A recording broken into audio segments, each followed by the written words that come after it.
Bueno, ya estamos con la presencia de Gustavo Marangoni para analizar las últimas noticias, las principales noticias económicas de estos últimos días. ¿Qué tal, Gustavo? ¿Cómo andás? Muy bien, muchas gracias por la invitación. Gracias a vos por estar con nosotros. Bueno, comentamos a lo largo del programa, el Banco Central continúa esta semana con el aumento de las tasas de interés al incrementar los rendimientos ofrecidos por las LEBACs, y también se anunció, ayer anunció el titular de la entidad que se va a buscar incrementar, acumular reservas hasta que éstas representen un 15% del Producto Bruto Interno de la Argentina. ¿Cómo estás viendo, ¿no? estos anuncios, estas medidas que viene tomando la autoridad monetaria? Mira, respecto a las tasas, la pregunta que habría que hacerse es si estamos frente a la presencia de una inflación de demanda o una inflación de costos.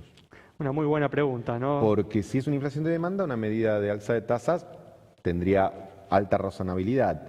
Ahora, si estamos frente a una inflación de costos, y presumo entender que la mayor parte de la inflación que tenemos en los últimos meses es de costo, porque lo que han aumentado en mayor magnitud son los precios regulados, es decir, aquellos que son servicios básicamente fijados por el Estado, que han autorizado, le hace gas, agua, combustibles, etcétera, y que estos a la vez después tienen una suerte de segunda vuelta. Primero uno lo siente en el bolsillo en la factura que tenés que pagar, después se traslada al resto de la cadena productiva.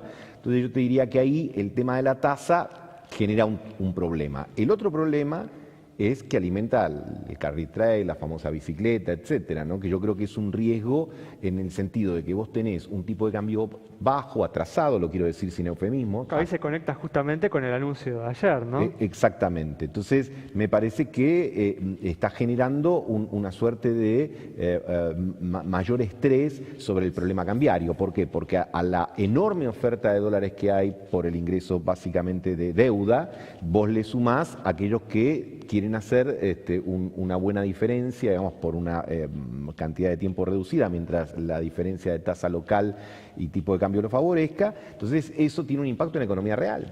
Pero al margen justamente de estos impactos negativos, estos efectos negativos que puede tener la medida en la economía real, ¿crees que es una medida o son medidas eficaces a los fines de cumplir, ¿no?, con esta meta del 17% que se ha fijado el Banco Central, ¿no?, suponiendo, digamos, que hay que apuntar e intentar cumplir a lo que dé lugar ese objetivo, ¿no? Porque ahí está la pregunta, porque vos dijiste metas, ¿no? Entonces primera pregunta de carácter más sistémico.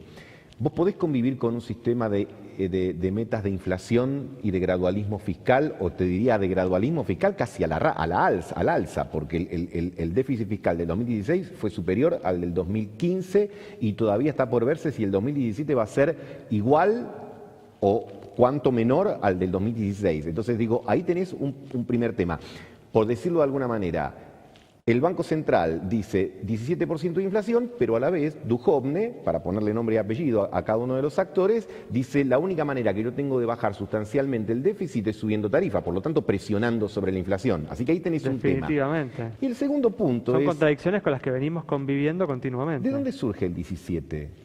¿Viste cuando vos tenés cosas que están como dadas y nadie pregunta? Entonces yo digo, ¿por qué 17? ¿Quién estableció que la inflación tendría que estar en el marco de 12 y 17? Ya sé, me van a decir el Banco Central.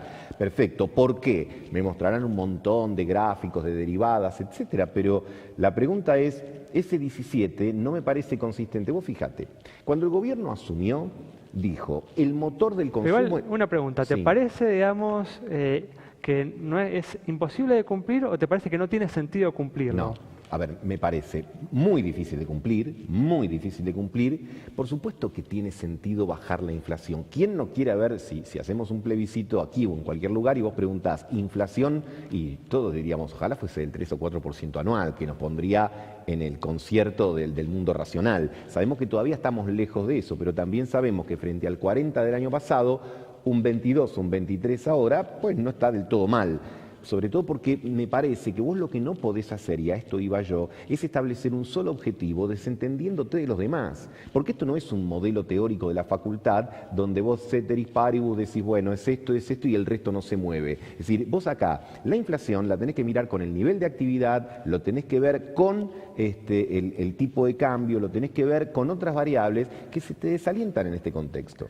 El argumento del Banco Central es que bajando la inflación vos vas a aumentar el crecimiento de la economía. Ese es el argumento con el que insiste una y otra vez el Es que Banco Central. a eso iba yo. Al principio te decían, vamos a dejar que el motor del consumo que está sobrecalentado desacelere y vamos a acelerar el de las inversiones. Bueno, estamos en una realidad, y esto me parece que es objetivo, donde se pinchó el consumo y las inversiones no solo no llegaron, sino que las del 2016 fueron menores a las del 2015. Entonces, ahora el argumento es, cuando baje la inflación, el efecto confianza va a generar que se recupere el consumo y que se recupere la inversión.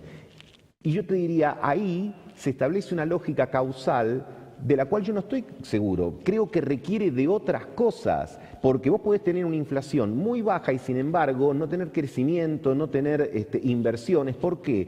Porque en la Argentina el costo en dólares es altísimo. Entonces yo te pregunto, una persona que gana 16.000 pesos siente, y tiene razón en sentir eso, que gana poco.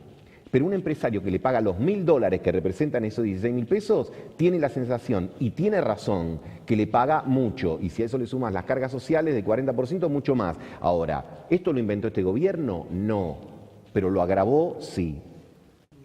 Y eso se resuelve como devaluando, para que los 16.000 pesos sean $500 en vez de... Eso, bueno, pero pará, eso se resuelve dentro de un concepto de competitividad sistémica. La competitividad no es solo tipo de cambio, pero también es tipo de cambio. Y por supuesto que no se arregla de la noche a la mañana. Ahora yo digo, si vos tenías la bala de plata de la devaluación al principio de la gestión, y esa bala se gastó y no se aprovechó, porque la inflación ya alcanzó todo lo que fue la devaluación del tipo de cambio, y vos estás tomando decisiones que lo siguen atrasando. Yo te diría, mira, por lo menos no te pido ya que hagas goles, te pido que no te hagan más. Si tenés una delantera que no anda muy bien, te digo, mira, lo ideal sería que haga goles, pero por este momento me conformo con que la defensa no me la pasen como un colador. Entonces, y después, por supuesto, que la infraestructura, todo lo que tiene que ver con el marco fiscal, también hace la competitividad. Yo coincido cuando el gobierno dice competitividad no es solo tipo de cambio, pero también es tipo de cambio.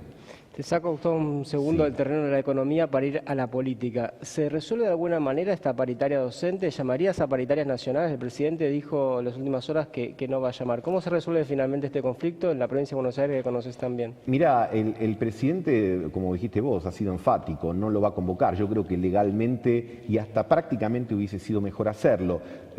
Creo que el conflicto va a seguir abierto, probablemente no con el nivel de paros, porque eso también ha tenido una deslegitimación por parte no solo de la sociedad, sino de los propios docentes. Así que puede ser que tengamos un conflicto de baja intensidad, pero sostenido en el tiempo, que de alguna manera siempre te lo deje abierto a que la coyuntura particular, ya sea lo enfríe o lo caliente, de acuerdo a otras variables.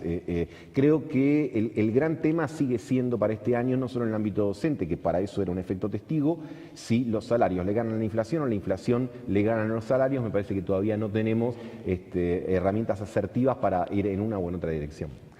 Y para cerrar, ¿no?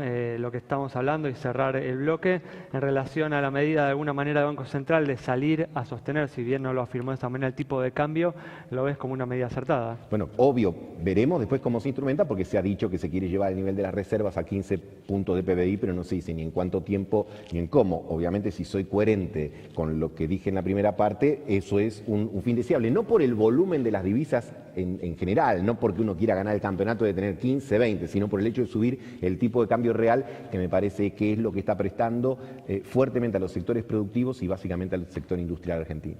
Muchas gracias, Gustavo, por estar con nosotros. Nos vamos entonces con el análisis de Gustavo Marangoni sobre las medidas que ha tomado en estos últimos días el Banco Central con la intención de domeñar a la inflación y las consecuencias, ¿no?, que estas medidas van teniendo sobre la economía. Quédate con nosotros, nos vamos, regresamos el próximo viernes a las 20 horas aquí en Metro.